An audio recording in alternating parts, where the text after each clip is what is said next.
So what do I have to say, guys? It's a new toy day. I just received the delivery for this Sony 24-50 f2.8 G glass. Let's see together how that is.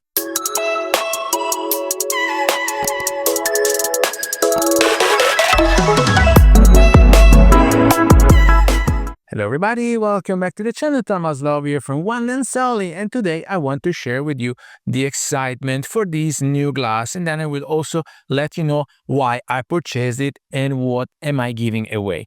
So basically, the most compelling, the most challenging skill is always to be simple, and this is the reason why from time to time, well, when I shifted to being a one lens only, you can guess it, it's because I hate shifting glass here and there to the occasion, but I'm also a prime shooter, and so I have to say that recently some zoom glasses are as good as primes. Of course, I'm a bit spoiled when it comes down to image quality because I'm in love with the Zeiss 55mm f1.8, especially because I'm a portrait photographer. But since I'm shooting also families, that f1.8 it's not always the best solution because you might have the doggo or the mom in focus, but oh, what about the other members of the family? So you need to close it down. And I have to say that nowadays also the latest zoom glasses, it's the case with my Tamron G2, but also with this Sony, they are on par, maybe not on par with primes, but at least you don't have to close them down that much to have them perform. Reason for which, especially for video, f2.8 as a max aperture is plenty, but also for photos. And so I will show you a few examples of the portraits that I've taken with that glass. But I have to say, Tamron G2, it's good, but I'm not enchanted by it. So I was questioning whether Sony has been the right system to move to. It's a great added value for the AF tracking, especially for humans. I'm not a sports photographer. I'm not a wildlife, so I don't care about bird, pre-shoot, burst, whatever. I just need to shoot stills one at a time, the best possible way with the best color science possible, and also the workflow, because I don't want to spend too much time in post-processing and I don't want to change anything. I want to do the best that I can with my camera, with my glass, and with the lights that I have surrounding me. And so why am I switching to this G glass? Because I have to say,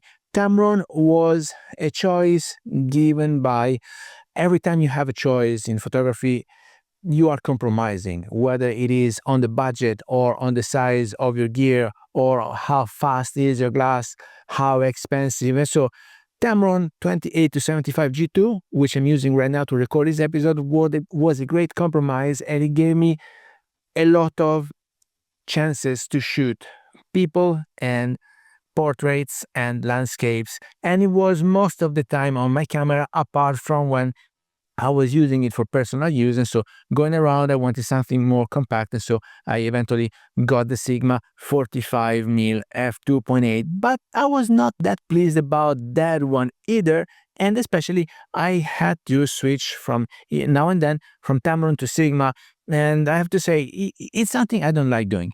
And so I eyed this very glass last year, even before purchasing the Tamron, but I have to say that the price they're asking for it, there was $1,300, now it's $1,150 or something.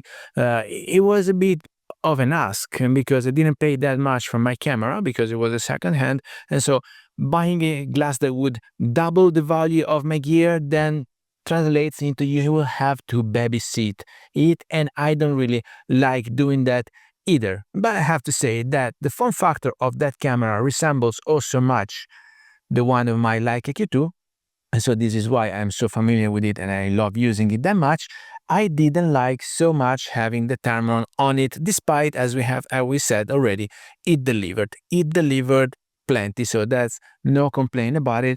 But with the new cameras coming out, the Nikon Z6 Mark III, the Nikon ZR, the Lumix S1 II, S1R2, Sony A7R4, there are so many valuable alternatives, and if I'm not completely pleased by the image quality I'm having when I'm working as a pro, I want to deliver the best possible thing, and so I said, last chance for Sony, let's adopt a Sony G glass and see if anything changes. If we are back on track, this is supposed to have the breathing compensation. This is supposed to have some adjustments done already in camera. So even before you download the file, the barrel distortion, the color fringing, the whatever it is, it's supposed to be done in camera already. So I'm assuming that this glass will either make my workflow leaner or give me better results. Still have to be proved.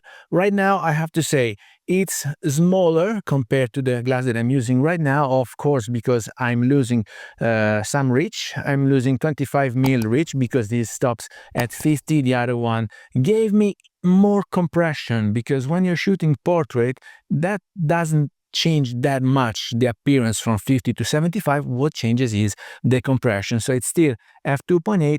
I had more compression on that one. I will have a bit more resolution, if you allow me to use that term, on this one. And so I will let you know as soon as I start using it. I don't mind that was only 28mm on the wide end, while this is 24.